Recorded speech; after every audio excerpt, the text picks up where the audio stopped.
Hello students, my name is Veeru and welcome to visual maths classes. आज का questions, आज का जो कॉन्सेप्ट है, आज का जो लेक्चर्स है वो किस पर बेस्ड है? तो complex number and it's representation. आज हम लोग इस वीडियो में देखेंगे कि एक कॉम्प्लेक्स नंबर को तो जनरली हम लोग x प्लस आई वाई के फॉर्म में लिखते हैं, लेकिन आज इस वीडियो में देखेंगे कि एक ही कॉम्प्लेक्स नंबर को x प्लस आई वाई को और किस किस फॉर्म में रिप्रेजेंट कर सकते हैं। ठीक है, means without changing the question we can change the form. अब उसको जब हम लोग दूसरे दूसरे फॉर्म में लिखेंगे तो उसी को हम लोग बोलेंगे रिप्रेजेंटेशन ऑफ कॉम्प्लेक्स नंबर्स। इसके फर्स्ट वीडियो में मैंने इमेजिनरी नंबर का कॉन्सेप्ट बताया था, क्योंकि कॉम्प्लेक्स नंबर में इमेजिनरी नंबर का यूज होता है। इमेजिनरी नंबर मीन्स क्या? तो square root of negative number, square root of negative number. Complex number, तो कॉम्प्लेक्स नंबर में फर्स्ट सबसे पहले देखते हैं कॉम्प्लेक्स नंबर क्या, कि कोई भी नंबर हो, ठीक है, a number in the form of z is equal to x plus i y where x comma y belongs to r and i equal to square root of minus y is called क्या? Complex number. कोई भी number, ठीक है, जब algebraic expression का बात करते हैं, जिस तरह से लीनियर इक्वेशन का form ax plus b equal to 0, quadratic का ax square plus bx plus c equal to 0, cubic का बाई क्वाड्रेटिक। तो यहाँ पर सारे का एक पर्टिकुलर फॉर्म है जिसके थ्रू इस पर बेस्ड सारे फॉर्म को रिप्रेजेंट किए जाते हैं। यहाँ पर इसी तरह की कॉम्प्लेक्स नंबर को जो जनरल फॉर्म है, जो स्टैंडर्ड फॉर्म है, वो क्या है? x plus i y. A number in the form of x plus iy where x and y belongs to क्या? Real number. रियल मतलब क्या? रेशनल हो सकते, इरेशनल। एंड i क्या है? तो i is equal to square root of minus one, it means imaginary number. तो इस तरह के नंबर के फॉर्मेशन को हम लोग क्या बोलते हैं? Complex number. यहाँ पर x रियल नंबर से बिलोंग कर रहा है और y भी रियल नंबर से बिलोंग कर रहा है, लेकिन y i का कोफिशिएंट है। इसी के लिए हम लोग जब रियल पार्ट ऑफ z बोलते हैं तो वो x आता है, और जब इमेजिनरी पार्ट ऑफ z बोलते हैं तो वो y आता है। तो real part of z is x and imaginary part of z is क्या? y। अब इसमें एक और कॉन्सेप्ट है कि अगर हम लोग प्योरली रियल का बात करें, प्योरली रियल, ठीक है, और एक तरफ हम बात करें प्योरली क्या? Imaginary. Purely real and purely imaginary, इसका मतलब क्या होता है कि किसी कॉम्प्लेक्स नंबर में real part and imaginary part होगा। अब जब वो प्योरली रियल होगा, इट मींस क्या होगा? प्योरली रियल के केस में यहाँ पर सिर्फ रियल पार्ट ऑफ जेड होना चाहिए। प्योरली रियल, तो रियल पार्ट ऑफ जेड रखने के लिए इमेजिनरी पार्ट को जीरो करना होगा। When z is purely real then imaginary part जो होगा y इक्वल टू 0 इस केस में। अब when z is purely imaginary, मतलब इसमें सिर्फ इमेजिनरी पार्ट होना चाहिए, यानी x को 0 रखना होगा, तो in this case x equal to क्या? 0। ये था। अब आते हैं x एक्सिस और y एक्सिस से जब हम लोग प्लेन का फॉर्मेशन करते हैं तो ये होता है कार्टेशियन प्लेन। लेकिन इसी प्लेन को जब हम लोग कॉम्प्लेक्स नंबर में यूज करते थे, बन जाता कॉम्प्लेक्स प्लेन। तो कॉम्प्लेक्स प्लेन में कुछ नहीं, ये जो x एक्सिस था जो रियल, अब यहाँ पर क्या हो जाएगा? x एक्सिस रियल एक्सिस हो गया। तो x एक्सिस को हम लोग क्या बोलेंगे? Real axis. और कॉम्प्लेक्स नंबर केस में ये जो y एक्सिस है इट एक्ट्स एज ए क्या? Imaginary axis, imaginary axis. तो कॉम्प्लेक्स नंबर के केस में कार्टेशियन प्लेन में x एक्सिस जो होगा बिकम्स रियल एक्सिस और y axis becomes imaginary axis. तो अगर हम लोग यहाँ पर कॉम्प्लेक्स नंबर के पॉइंट को इस कार्टेशियन प्लेन में, कॉम्प्लेक्स प्लेन को और एक हम लोग प्लेन को डिफाइन कर सकते हैं, इसे आर्गेंट्स प्लेन, ठीक है, आर्गेंट प्लेन बोल सकते हैं, या फिर गॉसियन प्लेन, ठीक है, गॉसियन प्लेन या फिर कॉम्प्लेक्स प्लेन, कुछ भी बोल सकते हैं, कॉम्प्लेक्स प्लेन, ठीक है। तो आर्गेंट प्लेन्स, गॉसियन प्लेन्स या कॉम्प्लेक्स प्लेन्स, ऑल आर क्या? Same in concept of complex number. अब यहाँ पर जो x प्लस वाई है, तो अगर i को अगर हम थोड़ा देर लगाते हैं तो x y एक कोऑर्डिनेट होगा, x coordinate and y coordinate in xy plane. तो मान लीजिए कि वो पॉइंट को हम यहाँ पर प्लॉट करते हैं, ठीक है, x y point on first quadrant of क्या? Complex plane means complex number z is represented by point क्या दिस, मतलब यहाँ पर हम पॉइंट p ले लिए और यहाँ पर पॉइंट ऑफ क्या z ले लिए, इस पॉइंट जिसका कोऑर्डिनेट क्या x, y। अब इस x, y में हम लोग क्या करेंगे, पॉइंट प्लॉट कर रहे हैं x, y, इट मींस ये वाले डिस्टेंस और ये वाला डिस्टेंस, ये डिस्टेंस क्या होगा x का और ये डिस्टेंस क्या होगा y का, और यहाँ से जब इस पॉइंट को ऐसे मीट करवा देंगे तो एक ट्रायंगल का फॉर्मेशन हो जाएगा, triangle right angle triangle, base is x and height is perpendicular is y, ठीक है। और अगर ये पॉइंट क्या होगा OP होगा तो x और y, तो अगर हम लोग पाइथागोरस थ्योरम लगाते हैं तो ये y है, ये x है, तो ये वाला हाइपोटेनस क्या होगा, square root of x square plus y square. This is a concept of modulus of z, इसी को हम लोग क्या बोलते हैं, मॉडुलस ऑफ z। तो मॉडुलस ऑफ z क्या होगा, square root of x square plus क्या y square. x is real part of z, y is imaginary part of z, तो x square plus y square square root modulus part of z। अगर हम लोग यहाँ पर tan theta निकालते हैं, tan theta right angle triangle है तो ट्रिग्नोमेट्रिक रेशियोज तो इसमें डिफाइंड होंगे, तो यहाँ पर trigonometric ratio p by h d by h सब लगेंगे। टेन थीटा, अगर थीटा का प्लेस अगर हम ये करते हैं, क्योंकि एंगल का वेरिएशन की वजह से इस पॉइंट का शिफ्टिंग होगा, हो सकता है कि पॉइंट पहले इनिशियली इस जगह पर x एक्सिस पे तो थीटा 0, फिर यहाँ पर, फिर यहाँ पर, फिर यहाँ पर, इसी तरह पॉइंट का शिफ्टिंग होगा, ठीक है। तो ये एंगल भी वेरी करेगा, तो पॉइंट को एक तरफ से पूरे ओरिएंटेशन में, पूरे कंप्लीट रोटेशन में रिप्रेजेंट कौन कर रहा है, एंगल। इसी के लिए हम लोग यहाँ पर टेन थीटा, थीटा का प्लेस यहाँ पर लेते हैं। तो अगर हम लोग यहाँ पर थीटा, टेन थीटा ही क्यों निकालें, क्योंकि अगर हम लोग साइन लेते हैं तो p बाई h करते हैं, अगर हम लोग कॉस लेते हैं तो b बाई h करते हैं। तो आपको ही बोलना है कि अगर ये पॉइंट को फिक्स रखा जाए 2, 3, तो इस कोऑर्डिनेट में हो जाएगा -2, 3, इसमें हो जाएगा -2, 3, इसमें हो जाएगा 2, -3। तो ये वाले जो डिस्टेंस होंगे ये तो कांस्टेंट ही होंगे ना, क्योंकि एक सर्कुलर फॉर्म में जाएगा और radius of the circle is constant. तो साइन और कॉस इसलिए लेंगे क्योंकि इसमें p बाई h और b बाई h और h क्या होता है, कांस्टेंट होता है। लेकिन अगर हम लोग बात करें इसमें क्या टेन थीटा का, तो ये p बाई b लेंगे, p बाई b। तो टेन थीटा कॉन्सेप्ट में ये वाला वेरिएशन चेंज होगा, ठीक है। तो टेन ही एक ऐसा एंगल है जिसमें 90 डिग्री पर अनडिफाइंड भी हो सकता है और 0 डिग्री पर 0 भी हो सकता है, और ये तो वेरी करेगा, ठीक है। ऐसे करेंगे तो ये पॉइंट यहाँ पर आएगा तो इसका रेशियो, ठीक है, इस एंगल में अलग होगा, फिर एक पॉइंट इधर आएगा तो अगर 90 डिग्री होगा तो इस दोनों का रेशियो इस एंगल में अलग होगा। तो कंप्लीट वेरिएशन शो कौन कर रहा है, टेन। तो टेन लेने पर साइन कॉस दोनों आ जा रहा है, लेकिन साइन लेने पर टेन का कॉन्सेप्ट अप्लाई हो रहा है, इसलिए कंप्लीट वेरिएशन को शो करने के लिए, सर्कुलर प्रॉपर्टी को शो करने के लिए, एच को कांस्टेंट रिप्रेजेंट करने के लिए हम लोग टेन थीटा लेंगे। तो tan theta is equal to क्या हो जाएगा, p बाई b। तो यहाँ पर टेन थीटा क्या होगा, y बाई x। तो theta is equal to tan inverse क्या y बाई x, और इसी थीटा को हम लोग क्या बोलते हैं, तो आर्ग्यूमेंट ऑफ z, और क्या बोलेंगे, तो एम्पलीट्यूड ऑफ z।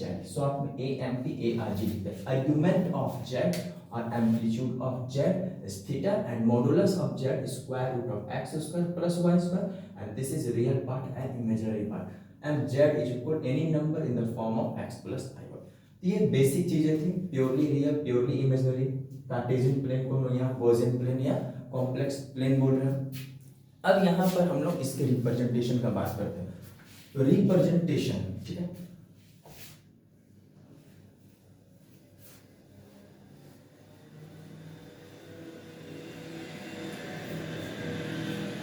रिप्रेजेंटेशन में हम लोग इसमें देखेंगे फर्स्ट रिप्रेजेंट, एक कॉम्प्लेक्स नंबर जो है, complex number z is equal to x plus y को किस किस फॉर्म में लिख सकते हैं हम लोग।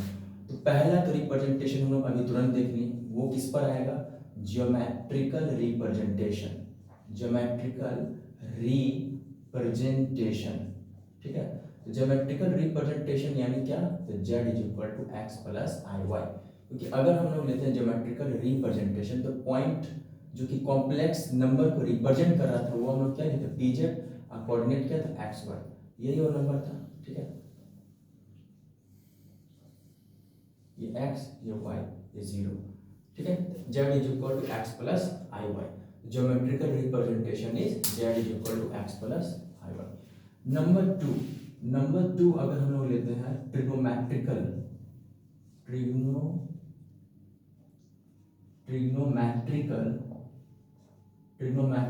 फॉर्म या trigonometrical representation of a complex number.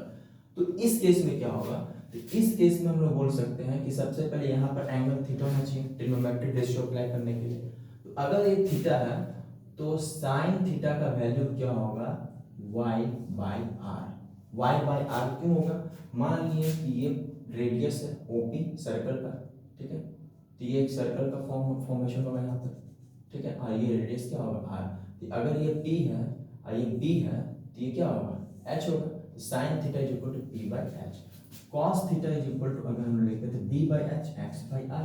तो डायरेक्टली जो z इज इक्वल टू था z x प्लस i बात, यहाँ से x इज इक्वल टू क्या होगा r cos थीटा, तो x बिकम्स क्या r cos थीटा, और i y है तो ट्रिग्नोमेट्रिकल फॉर्म में y इज इक्वल टू क्या लाना होगा r sin थीटा। तो यहाँ से हो जाएगा क्या r sin थीटा, और यहाँ से r कॉमन लेने पर cos theta plus i sin theta. ये जो है कॉम्प्लेक्स नंबर का ट्रिग्नोमेट्रिकल फॉर्म है। ट्रिग्नोमेट्रिकल फॉर्म यानी इसमें cos और sin हो, ठीक है। तो cos theta plus i sin theta, इसमें एंगल पुट करके कॉम्प्लेक्स नंबर का वैल्यू को नहीं निकाला जाता, लेकिन अगर क्वेश्चन इस पर बेस्ड हो कि एंगल गिवन है तो कॉम्प्लेक्स नंबर का वैल्यू क्या होगा, तो हम लोग इसका यूज कर सकते हैं हैविंग रेडियस r, ठीक है। अब यहाँ पर आप देख सकते हैं कि अगर r को हम लोग निकालेंगे तो वो क्या निकलेगा, मॉड ऑफ z ही निकलेगा। क्यों, क्योंकि यहाँ पर मॉड ऑफ z का अगर फॉर्मूला देखा क्या होता है x square plus y square. यहाँ तो x के प्लेस में क्या है r cos थीटा, तो r square cos square theta, ठीक है।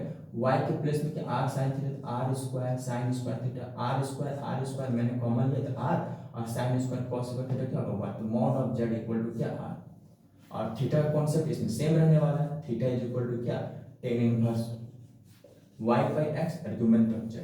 ये किसका फॉर्म, ट्रिग्नोमेट्रिकल फॉर्म या ट्रिग्नोमेट्रिकल रिप्रेजेंटेशन।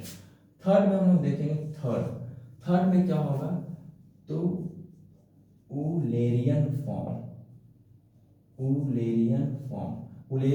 को हम लोग क्या बोल सकते हैं, एक्सपोनेंशियल फॉर्म, ठीक है, या एक्सपोनेंशियल रिप्रेजेंटेशन। उलेरियन फॉर्म में कॉन्सेप्ट क्या है कि जो z होगा वो z ऑलवेज क्या होगा, r into e to the power i theta, ये होगा r equal to e to the power i theta. अब यहाँ से जब हम लोग सारे हम क्या बोले कि without changing the question we can change the form, we can change the form. First case x plus y, in second case r cos theta plus i sin theta, and in third case क्या है r is equal to r into e to the power i theta. सारे आपस में equal है तभी result में equal value देंगे, यानी इन दोनों केस भी इक्वल होने चाहिए। तो जब हम लोग दिस इक्वल टू दिस करेंगे तो r कैंसिल, तो यहाँ से एक रिलेशन निकल जाएगा, और वो रिलेशन होगा e to the power i theta is equal to क्या, तो cos theta plus i sin theta, एक रिलेशन, ठीक है। Using trigonometrical form and exponential form we can derive a relation between exponential term and क्या, trigonometrical form, e to the power i theta equal to cos theta plus i sin theta. और एक last है इस पर vectorial representation, जिसमें हम लोग vector का यूज करेंगे, ठीक है। ओके स्टूडेंट्स, अब हम लोग वेक्टोरियल रिप्रेजेंटेशन देखेंगे।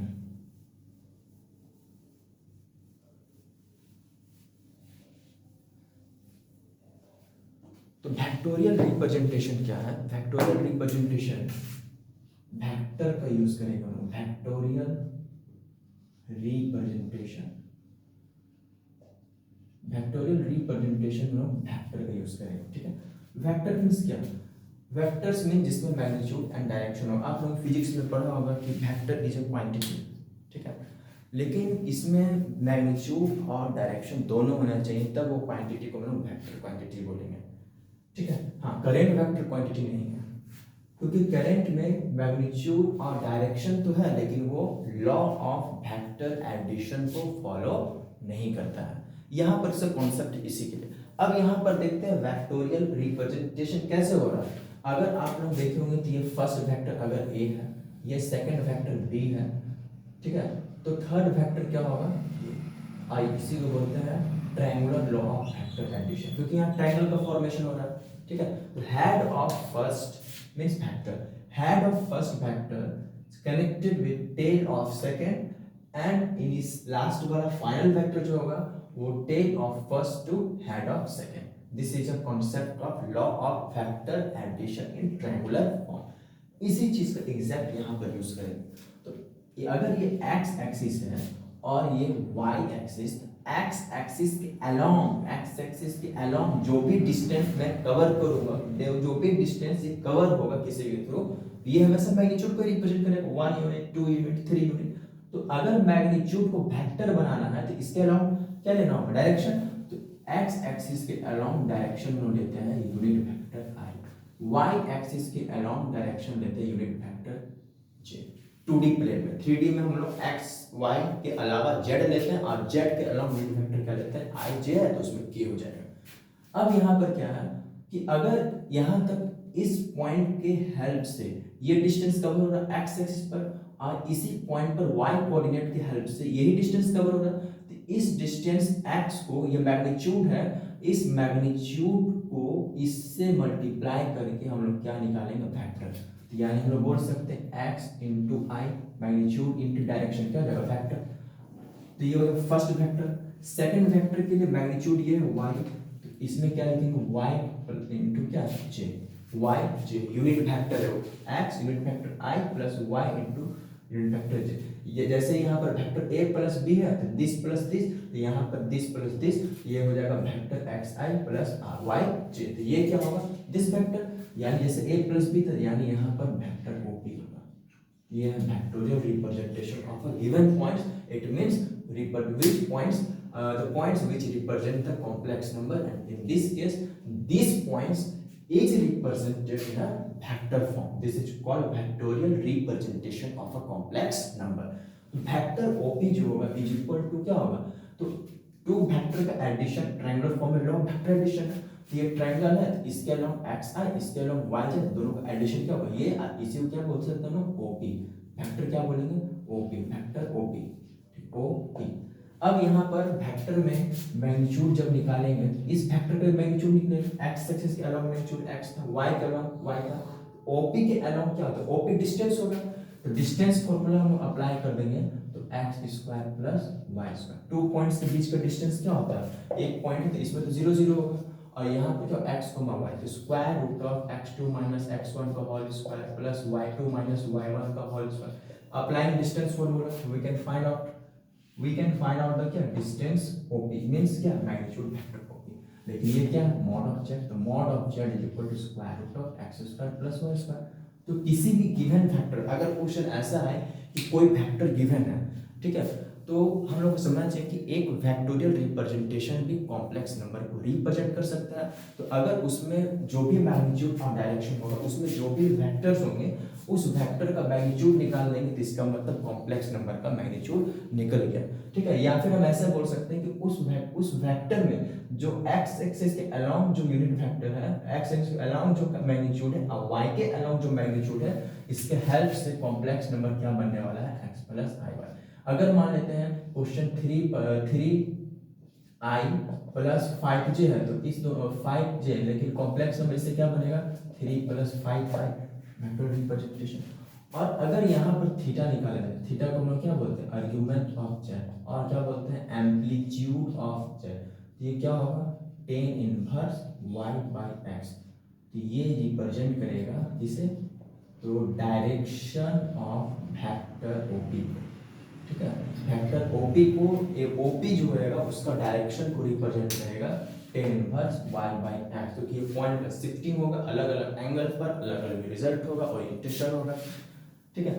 तो geometrical representation, exponential representation, vectorial representation, ठीक है, इस सारे रिप्रेजेंटेशन जो है यहाँ पर क्या पढ़ने हैं, कॉम्प्लेक्स नंबर एंड रिप्रेजेंटेशन। और हम लोगों ने देखा कि ज्योमेट्रिकल रिप्रेजेंटेशन से ट्रिगोनोमेट्रिकल रिप्रेजेंटेशन आया, सब एक दूसरे से कनेक्टेड है। तो ये था complex number and it's representation. अब नेक्स्ट वीडियो में हम लोग इसके आगे के कुछ क्वेश्चंस, आगे कुछ पॉइंट्स डिस्कस करेंगे, और फिर हम लोग इस पर क्वेश्चंस बनाएंगे। Thank you, take care of